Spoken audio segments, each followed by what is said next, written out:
Welcome back, warrior. We are reading 1 Samuel chapter 17. Okay, so let's recap a little bit. David was anointed as a youth to be king and began serving Saul though he later had to flee for his life, is what we're about to read. And then at age 30 is when he became king over Judah. David established Jerusalem as his capital after capturing the city from the Jebusites. And good thing to know from 2 Samuel, which is kind of coming up anyway, but it says God promised David that his kingdom would last forever through his descendants. So this ultimately points to Jesus Christ, the Messiah, who reigns eternally as the true king from David's line. Isn't that kind of cool how that works? Okay. Also, the cover for this in the Red-Headed Hostess is so cool. Let me show you. Isn't that a cool cover? It looks very AI because I'm walking, but it looks more like a real picture. Like it kind of looks like a photograph, but anyway, it's so hard to know these days what art is AI and what art is not anymore, you know? So anyway, I'm not going to get into that.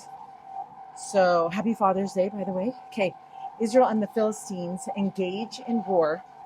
Goliath of Gath, a giant, defies Israel and challenges any Israelite to personal combat. David goes against him in the name of the Lord. David slays Goliath with a sling and a stone. Israel defeats the Philistines. Okay, so, sorry, I didn't mean to glaze over Father's Day. We're just trying to hurry because it is Father's Day. We don't want to delay more because we have things that we want to do for our father of our children. Okay, so here we go. So Goliath was like a giant guy. He was around 9 feet and 9 inches tall. In addition to his height, he was strong enough to wear around 150 pounds of armor. Wow. How could a regular soldier fight someone that tall, that strong, and covered in armor? So imagine how intimidating he would be. So anyways, the scholars believe that a cubit is around 18 inches. Okay, so here we go. Verse 1. Now the Philistines gathered together their armies to battle and were gathered together at Shoko, which belongeth to Judah, and pitched between Shoko and Azekah.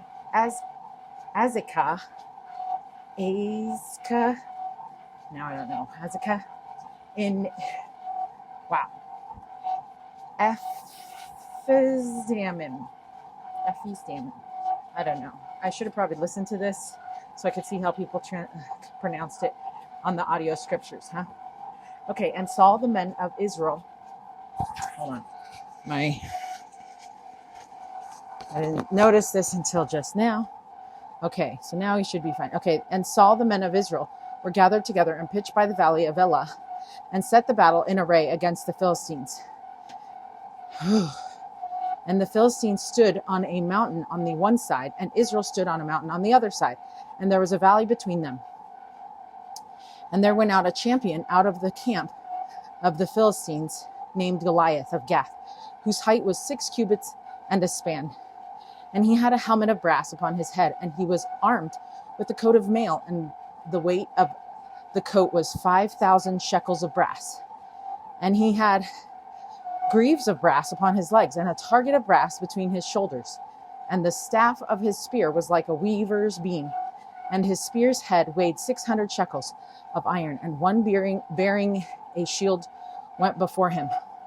And I have no idea where my water bottle is. I just recently lost it, so hold on. Okay, and he stood and cried unto the armies of Israel and said unto them, Why are ye come out to set your battle in array? Am not I a Philistine, and ye servants to Saul? Choose you a man for you, and let him come down to me. If he be able to fight with me and to kill me, then will we be your servants. But if I prevail against him and kill him. Then shall ye be our servants and serve us. And the Philistines said, I defy the armies of Israel this day. Give me a man that we may fight together. When Saul and all Israel heard those words of the Philistine, they were dismayed and greatly afraid. Yeah, because they were already thinking they probably couldn't all fight him together and beat him. And now he only wants one guy. So that would be super scary, right? Verse 12. Now David was the son of Ephrathite of Bethlehem, Judah, whose name was Jesse, and he had 8 sons. And the man went among the men for an old man in the days of Saul. And the 3 eldest sons of Jesse went and followed Saul to the battle. And the names of his 3 sons that went to battle were Eliab, the firstborn, next unto him Abinadab, and the third Shammah. And David was the youngest, and the 3 eldest followed Saul. But David went and returned from Saul to feed his father's sheep at Bethlehem. And the Philistine drew near morning and evening and presented himself 40 days. And Jesse said unto David his son, Take now for thy brethren an ephah and of this parched corn, and these 10 loaves, and run to the camp to thy brethren, and carry these 10 cheeses unto the captain of their 1,000, and look how thy brethren fare, and take their pledge. Now Saul and they and all the men of Israel were in the valley of Elah, fighting with the Philistines. And David rose up early in the morning and left the sheep with the keeper, and took and went as Jesse had commanded him. And he came to the trench as the host was going forth to fight, and shouted for the battle. For Israel and the Philistines had put the battle in array, army against army. And David left his carriage in the hand of a keeper of the carriage, and ran into the army, and came and saluted his brethren. And as he talked with them, behold, there came up the champion, the Philistine of Gath, Goliath by name, out of the armies of the Philistines, and spake according to the same words. And David heard them. And all the men of Israel, when they saw the man, fled from him, and were sore afraid. And the men of Israel said, Have ye seen this man that is come up? Surely to defy Israel is he come up, and it shall be that the man who killeth him, the king, will enrich him with great riches, and will give him his daughter, and make his father's house free in Israel. And David spake to the men that stood by him. Okay, so David is young, and he is in this battle area to present this food to his brothers, like his dad said. And it sounds like he's just kind of like, hey, what are you guys talking about? You know, like if you think about like a little brother that would be around. And anyway, so that's kind of, I think, what's going on. He's like, what shall be done to the man that killeth this Philistine, and taketh away the reproach from Israel? For who is this uncircumcised Philistine, that he should defy the armies of the living God? And so we see already how David is approaching this situation, right? He's like, what? And he's so like, his testimony is so strong, you know? And the people answered him after this manner, saying, so shall it be done to the man that killeth him. And Eliab, his eldest brother, heard when he spake unto the men, and Eliab's anger was kindled against David, as would all older brothers be with little brothers. And he said, why camest thou down hither? And with whom hast thou left those few sheep in the wilderness? I know thy pride and the naughtiness of thine heart, for thou art come down that thou mightest see the battle. So it's like, oh, you just want to come and see what's going on. And David said, what have I now done? Is there not a cause? And because he was bringing food, like he did have a reason. And he turned from him toward another, and spake after the same manner. And the people answered him again after the former manner. So he was just talking. He's like, whatever, my brother is crazy. I'm going to talk to these people. And when the words were heard which David spake, they rehearsed them before Saul, and he sent for him. And David said to Saul, let no man's heart fail because of him. Thy servant will go and fight with this Philistine. So verse 32. And Saul said to David, thou art not able to go against this Philistine to fight with him, for thou art but a youth, and he a man of war from his youth. And David said unto Saul, thy servant kept his father's sheep, and there came a lion and a bear, and took a lamb out of the flock. And I went out after him, and smote him, and delivered it out of his mouth. And when he arose against me, I caught him by his beard, and smote him, and slew him. Thy servant slew both the lion and the bear, and this uncircumcised Philistine shall be as one of them, seeing he hath defied the armies of the living God. David said, moreover, the Lord that delivered me out of the paw of the lion and of the paw of the bear, he will deliver me out of the hand of this Philistine. And Saul said unto David, go, and the Lord be with thee. I'm guessing Saul didn't really believe him, but he's like, okay, well, if you say so, And Saul armed David with his armor, and he put an helmet of brass upon his head. Also, he armed him with a coat of mail. And David girded his sword about his armor, and he essayed to go, for he had not proved it. And David said unto Saul, I cannot go with these, for I have not proved them. And David put them off. Okay, so he says that he didn't really earn wearing all this armor. And so he probably didn't even feel comfortable, nor is he going to be able to work around these things. So he took them off. And he took off his staff in his hand, and chose him 5 smooth stones out of the brook, and put them in a shepherd's bag which he had, even a scrip, and his sling was in his hand, and he drew near to the Philistine. Okay, so to me that just shows, like, sometimes people are going to think that we need to look like other people to do the job that the Lord has asked us to do, or to do the job that they think needs to be done. But if we are confident in our relationship with Heavenly Father, and we are confident in God and in Christ, then we will be able to do the things that he has asked us in the way that he has asked us to do them. And it's not going to look like everybody else. It's going to be different. And that's okay. And that's actually the way that the Lord wants us to do things, because he's the one inspiring us to do these things for him. And so he's not trying to get us to look like everybody else and to do what other people want us to do. But he's having us look like, he just wants us to look like ourselves, because that's who we are. So let's stop trying to be like everybody else, right? Okay, so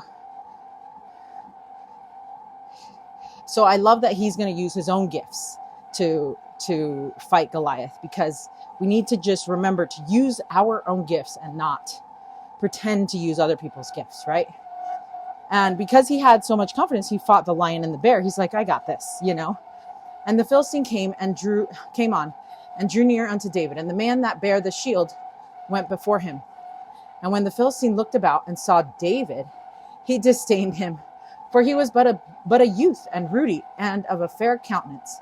And the Philistine said unto David, Am I a dog that thou comest to me with staves? And the Philistine cursed David by his gods. And the Philistine said to David, Come to me, and I will give thy flesh unto the fowls of the air and to the beasts of the field. Then said David to the Philistine, Thou comest to me with a sword and with a spear and with a shield, but I come to thee in the name of the Lord of hosts, the God of the armies of Israel, whom thou hast defied.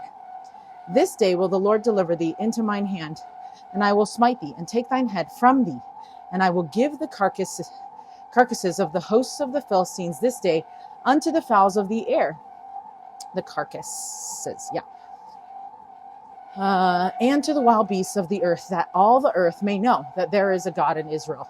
So he's just like, whatever. He's super strong in his testimony. And I love how much trust he has in the Lord here. And all this assembly shall know that the Lord saveth not with the sword and spear, for the battle is the Lord's, and he will give you into our hands. And it came to pass, when the Philistine arose and came and drew nigh to meet David, that David hasted and ran toward the army to meet the Philistine. And David put his hand in his bag, and took thence a stone, and slang it, and smote the Philistine in his forehead, that the stone sunk into his forehead, and he fell upon his face to the earth. So David prevailed over the Philistine with a sling and with a stone, and smote the Philistine and slew him. But there was no sword in the hand of David. Wow. Amazing, right? Therefore David ran and stood upon the Philistine, and took his sword and drew it out of the sheath thereof, and slew him, and cut off his head therewith. And when the Philistines saw their champion was dead, they fled. And the men of Israel and of Judah arose and shouted and pursued the Philistines until thou come to the valley and to the gates of Ekron. And the wounded of the Philistines fell down by the way to Sharaim, even unto Gath and unto Ekron. And the children of Israel returned from chasing after the Philistines, and they spoiled their tents. And David took the head of the Philistine and brought it to Jerusalem, but he put his armor in his tent. And when Saul saw David go forth against the Philistine, he said unto Abner and the captain of the host, Abner, whose son is this youth? And Abner said, As thy soul liveth, O king, I cannot tell. And the king said, Inquire thou whose son the stripling is.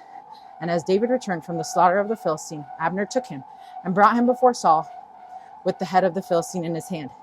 And Saul said to him, Whose son art thou, thou young man? And David answered, I am the son of thy servant Jesse, the Bethlehemite.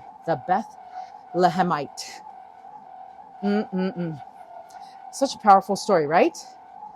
So just think of this whole scenario. Like, this youth had the whole Philistine army gone, like fled, right? One young boy with his sling causing an enormous army to flee.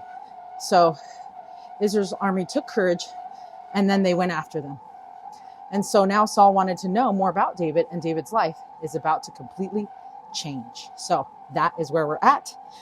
The Read It, Live It says, I come to thee in the name of the Lord of hosts. So when he faced the giant, David didn't trust the sword or the armor. He trusted his God. Trust yours. Trust yours. He trusted his God, because the battle is the Lord's, and we need to remember that. All right, until chapter 18, stay strong, warrior.